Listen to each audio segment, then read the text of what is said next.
This video is sponsored by Squarespace.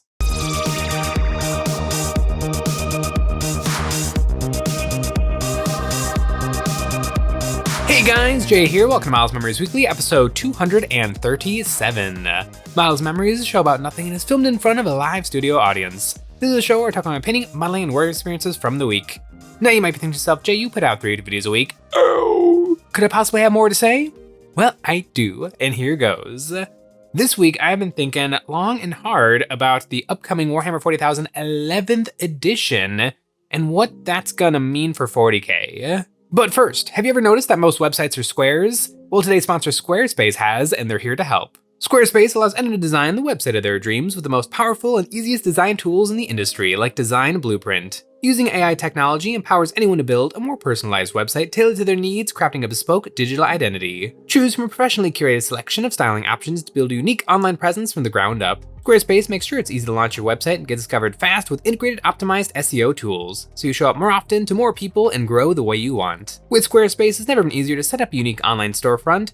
Whether your services are physical, digital, or service-based, selling your wares has never been easier. Squarespace offers an unmatched ability to showcase your unique wares with images, videos, reviews, and add-ons all capped off with their seamless checkout tools, letting your customers use whatever system they prefer, whether Klarna, ACH Direct Deposit, Apple Pay, Afterpay, or ClearPay. Squarespace offers a free trial for you to dip your feet into and test the waters, and ready to dive in head first, and go to squarespace.com/EonsOfBattle or follow the link in the description to get 10% off your first purchase of a website or domain. Now this week, Sean and I were arguing about the new 11th edition starter set and what that is going to be, because he believes, and it seems to be the going rumor right now, that it is going to be orcs. And I didn't love this take because I feel like orcs, they already have 3 of everything. They don't need to be in the launch box and get a whole bunch of new things. But then I kind of got to thinking about what is an edition launch box and what do they do? And I started to go through all of the different ones that have come out, and we've gotten a lot because we are now moving into 11th edition. And I actually think that orcs would be a fantastic pick for the edition launch box, because typically in these edition launch boxes, you get a refresh of some of the core units that are in the army. And I think the edition box is a really good way to do this, because it's not the most exciting thing to get your chaff infantry updated, but because you're getting it in a big old box with a whole bunch of cool stuff, it feels really awesome to be getting it. It's just a not very sexy upgrade that becomes sexy because of the edition box. And orcs, the core of orcs, orc boys, orc Gretchen, and orc knobs, have definitely been languishing. Orc boys are from 2007. They are antiques. And weirdly, in the Orc Combat Patrol, there are new boys that are much better and like a little bit bigger and better sculpted, but they're push-fit monopose models that don't come with all the weapon options you need for boys, because in theory, orc boys can carry the slugga or the choppa. Now, nobody ever puts on the slugga because you don't want to shoot with your boys, you want to punch with your boys, but technically it is an option that is not serviced by the newer Plastic Boys box, and so they have to keep the 2007 Plastic Boys available on the web store just in case somebody wants to do that. So Orc Boys desperately need a refresh, but also knobs, just as old, showing their age a little bit. I like the knobs, but I'm sure they're from like Assault on Black Reach days. Like, they are old. And Gretchen, holy cow. I double checked looking at the Gretchen sprues and they don't even have a date on them. I'm sure they're just as old as all the other things, but man, are the Gretchen ancient. And man, I want some new little gobos. Some new Gretchen would be fantastic. And then there's other orc kits like the Orc Weird Boy. Might be the very last piece of failcast resin in the Games Workshop catalog. So Orc Boys, Orc Knobs, Orc Gretchen, and the Weird Boy would be wonderful to get in new plastics, and it would do a great job of filling up a launch box, because if somebody's thinking about starting an orc army or thinking about getting into Warhammer 40,000 with orcs, those kits and a bunch of them would be a really good way to do it. I think it makes a lot of sense for orcs to be coming in 11th edition. What will the other half of that box be? Well, I think we all know it's going to be Space Marines. I don't really know what could possibly be in Space Marines. I was very surprised with the Leviathan box. They did an okay job of filling out the ranks by just adding more new Space Marines, like the Infernus Space Marines, the Space Marines carrying the flamethrowers. Not really a super exciting unit or a unit that I see very often on the table. It's just kind of another new flavor of Space Marines, but it's kind of cool. The only thing that Space Marines could use is Vanguard Veterans, fancy jump pack Space Marines. We got the Stern Guard Veterans with Leviathan, so I would assume we get the Vanguard Veterans in whatever the new box is. I also feel like the names have gotten a little bit worse in these new boxes. Back in the Dizzy, we got Battle for Macragge, Assault on Black Reach. But then we started to get, instead of battle names, we got just words. Dark Vengeance, Dark Imperium, Indomitus, Leviathan. Leviathan's kind of cool, but you don't get what's going on just from the name. I feel like knowing what's happening because of the name is a little bit important. And I also think if you're playing Assault on Black Reach, you're like, we're gonna play Assault on Black Reach. We're gonna be assaulting the Reach. Like, it just sets you up for, it just puts a little bit more of a picture in your brain of what exactly is happening. Now, Vanguard bets aside, I do think though, that if it was not orcs, Games Workshop actually does have some pretty interesting picks for what could be in the starter set. And it's maybe not the ones that you would think, but I looked through the Games Workshop range at what armies could really use a refresh on like their basic infantry, their basic elite units. Like what could use a refresh, and it would really, really help, because like looking in the past at different armies that were in the launch box and what that did for the army, it did a lot. Necrons. Necrons were in the Dark Imperium? No, they were in Indomitus. And before that, Necrons were fine, but they were kind of like a mono faction. There was one way to play, maybe you would bring some more or some less death marks, or maybe you would bring a little bit more immortals or less immortals. But basically, the only thing that was really juicy with the Necrons was if you were bringing a monolith or if you weren't bringing a monolith. But then, after Indominus, because Indominus released and it came out with new destroyer cults, new Necron warriors, new Canoptech style tanks and reanimators. All of a sudden, it injected the Necron range with a whole bunch of new ways to play the army. It expanded the range in such a way that all of a sudden, if you're gonna be playing a game with Necrons, the player across from you is gonna play their Necrons, you don't necessarily know what you're getting into. And so Necrons became wildly more popular. I think something somewhat similar happened with the Tyranids in Leviathan, because all of a sudden, everybody and their mom and their dog had a bunch of Tyranids.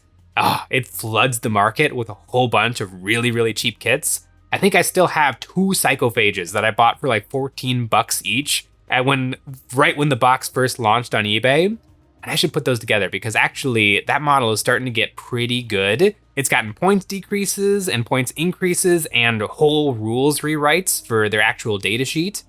But the Tyranid, I think, struggled a little bit because a lot of those units that came out in the box, I guess competitively doesn't really matter, but they had a hard time solidifying into their role in the army.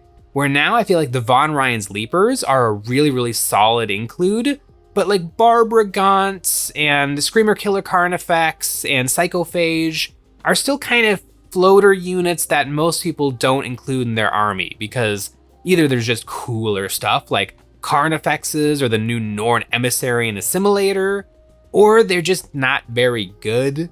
What is the name of the little pig gaunts? The Norn gaunts? Those little cuties, I love them, but man, they're kind of nothing in game.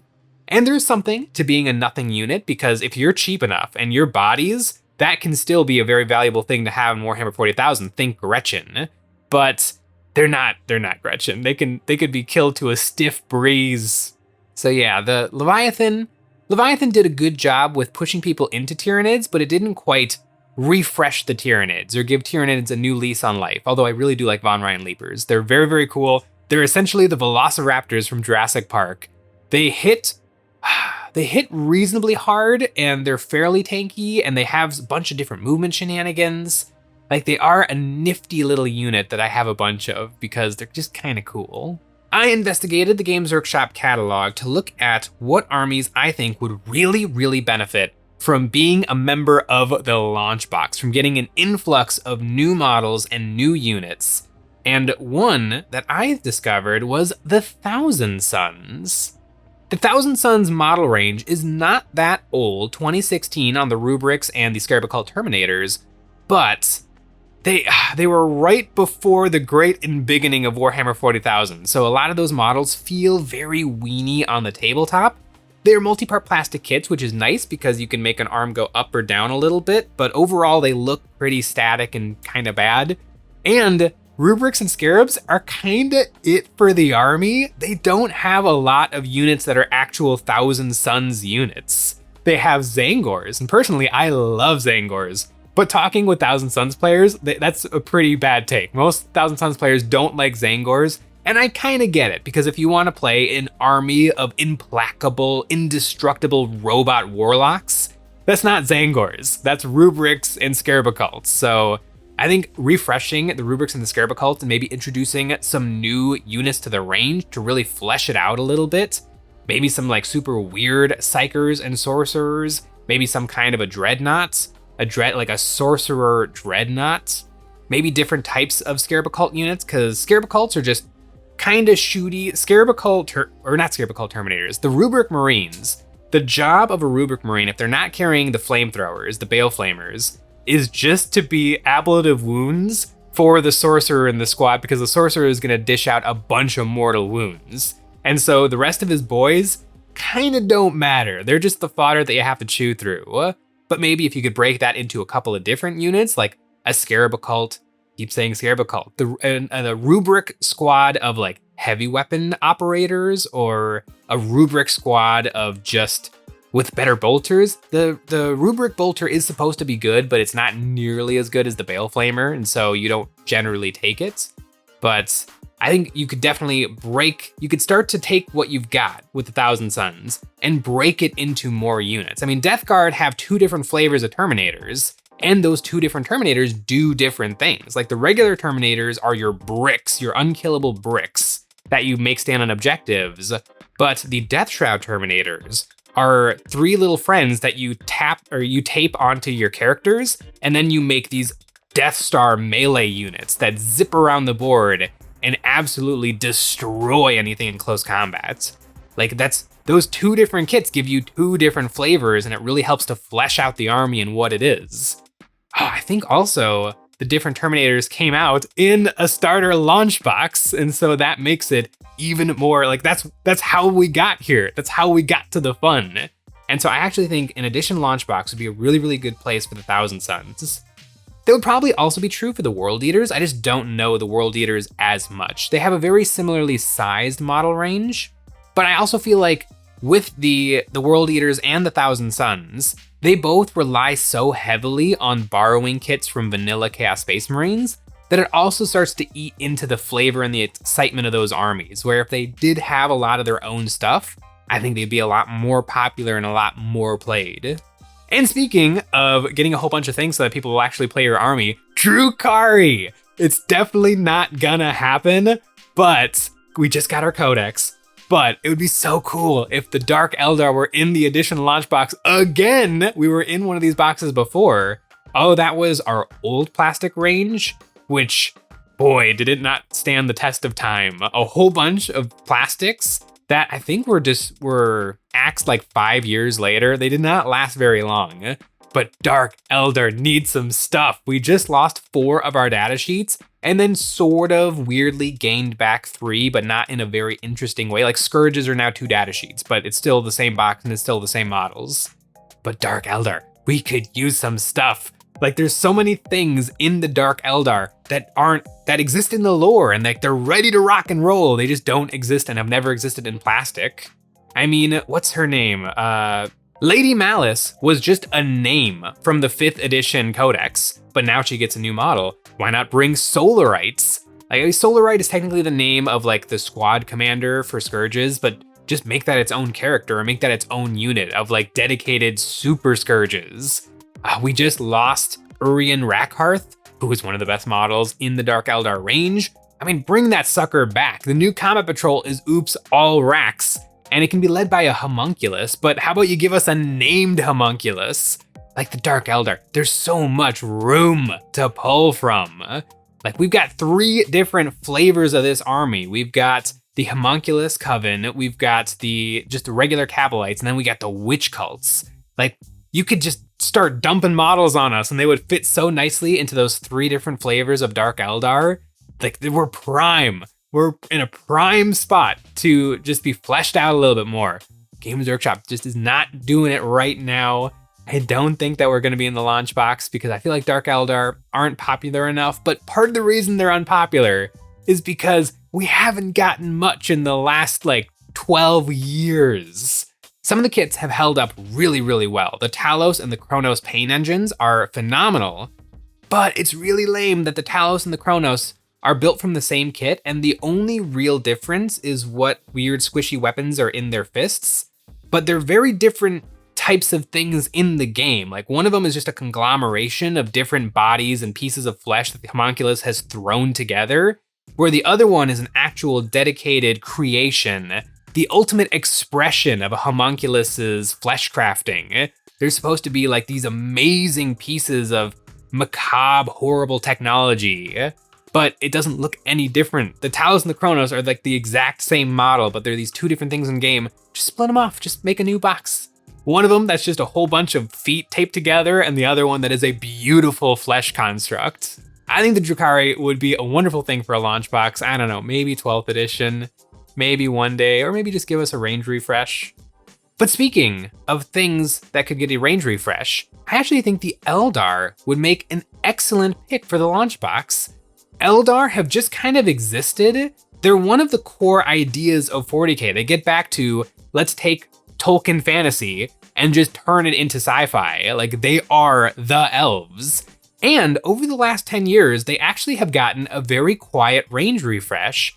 All of their Exarchs, all of their Aspect Warriors, all of their baseline troopers, everything has gotten refreshed in plastic.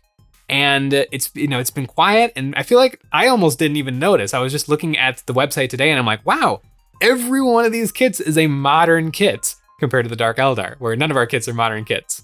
But I think Eldar are in a prime spot to get fleshed out, because right now their model range feels small like the Necrons pre-Indominus.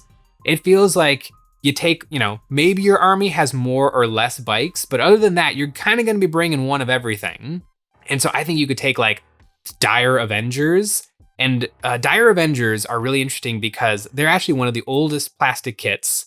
They're one of the ones that didn't get refreshed, but Dire Avengers in the lore, they've gone through all of the different Eldar aspects and are now the pinnacle of warfare, but they just carry shuriken catapults. Like, they're just normal guys. Maybe make a new kit, a new pretty awesome kit that lets them be shooty or close combat. We saw this a little bit with the Emperor's Children, with the Torturers and Tormentors, and the something else-ors, but you can take them as the gun boys or the sword boys, and there's 2 different data sheets to benefit both of those units.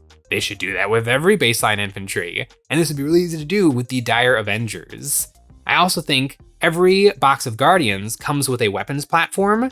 That weapons platform, you could pull that sucker out and just make it its own artillery unit. Maybe take it in a squad of 3 of these little floaty skiff guns that can just scoot around the battlefield. A little bit like the Leagues of Votann mole launcher gun that just got shown off. Just a little artillery thing. That could so easily be something classic from the history of Warhammer 40,000, but also a new exciting thing that kind of would feel appropriate because it's always been there. We could just make it a little bit more important than it's been in past. The Eldar have not gotten really anything new. The newest thing that the Eldar have ever gotten is Shroud Runners, which is a bike with 2 guys on it instead of 1 guy's on it. And I feel like nobody cared. I've never seen one of these things in person at a tournament or just in someone's model collection or on Instagram. It seems like it just sort of popped up and it wasn't exciting or juicy enough that anybody cared. Because it's just 2 guys on a bike instead of 1 guy on a bike. It's not exciting enough. But if the Eldar did something really different, where somebody could be like, ooh, this is a new way to play this army that I could really sink my teeth into, I think that would get a lot of people really excited for Eldar, which is one of the important things in Warhammer 40,000. The elves are a big deal, but they just don't really feel like a big deal because you can appreciate all of the models in the entire range in 2 minutes. I think that the Eldar would be a really cool choice, but there's one other choice that would be a real curveball, but I think would make so much sense. Demons.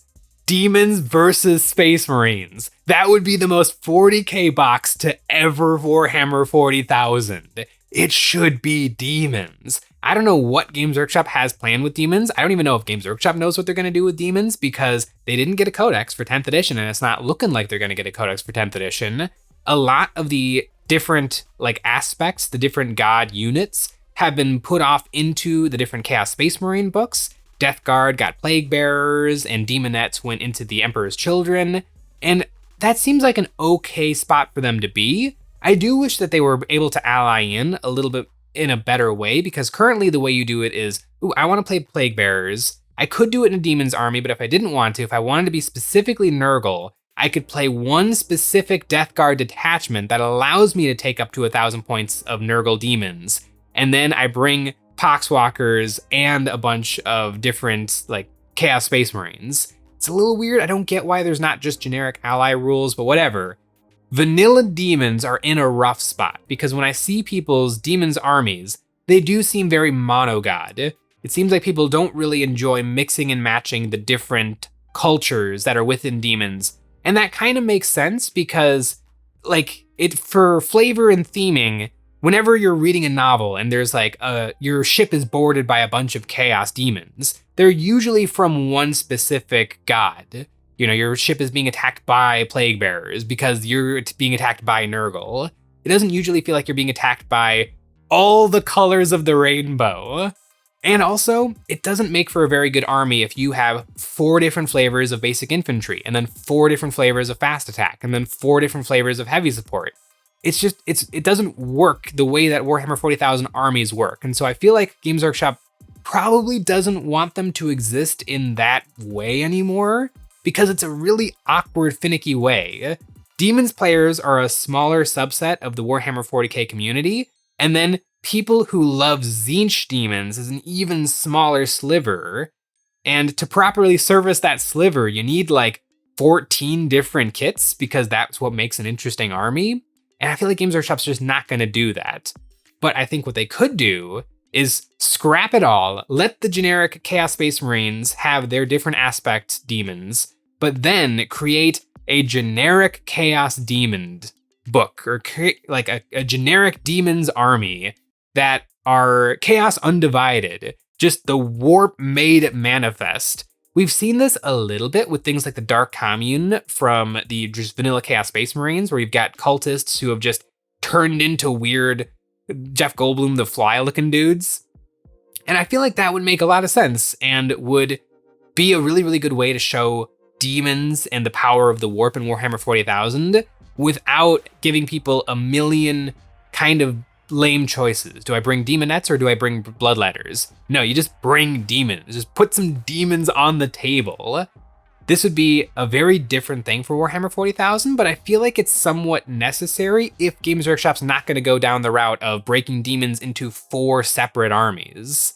And I think it would be really, really cool. I like demons. I want to really like demons, and I want to collect some demons, but monogod demons, it currently doesn't work. Like a Slaanesh demons army is 4 models, and then you just, and then you just bring 3 of each type of the 4, and then you've got your army. It's not exciting or unique, but they could really flesh out a generics demons army range. I think that might be the most interesting thing that Games Workshop could do because it would just be a new army. It would just be a completely new thing that would feel very classic 40k because one of the big things, one of the biggest enemy to mankind is chaos. I mean, there's Chaos Space Marines, and then there's Dark Mechanicus, technically, but then demons, just the power of the warp, ruins every single thing in the Imperium, and there should be a demons army to represent that, and right now it feels like there isn't, but it could all change. It could all be made better if there was a demons launch box that just showed off this brand new aspect of Warhammer 40,000. And you know what else would be big and cool? EonsOfBattle.com. EonsOfBattle.com is filled with all sorts of hobby goodies. We got wet pallets, we got water slide decals, we got nameplates, custom nameplates, we got basing toppers and bits. In fact, we have some brand spanking new basing toppers and bits. And it is the best way to support us doing what we do with a membership. Each month, members get a credit that they can use on our new monthly train packs or any previous pack we have ever made. Come celebrate Orctober with us and head on down to the Orc Rodeo. A whimsical assortment of high-octane hijinks, this set includes a series of walls and barricades that not only create a coliseum of chaos, but also fit in with our previous orky wall terrains. Then there are the Goblin Game Carts, a series of mobile orc entertainments pulled along by an orcified food truck, literally dripping with some good orc grub. Rounding out this set are the Three Amigos, some brave little gobbos riding their violently bucking steeds. All this terrain was designed by us and is available at EonsOfBattle.com. I'm kind of pumped for 11th edition. I do think it'll be a very soft edition. It'll be like a 10.5 because I really like 10th edition and I like the changes that they made. I've liked most of the changes that they made. And I'm really excited to see 10th edition feels like the edition of Loss, where we lost a bunch of things. But I think that with the great culling, I think the Games Workshop range is actually in a really, really good spot. And going forward, I think we're gonna be getting lots and lots of new cool stuff that works well with the game, which is a problem that we've run into in the past, but I'm very hopeful. And it'll probably be orcs. Thanks for watching.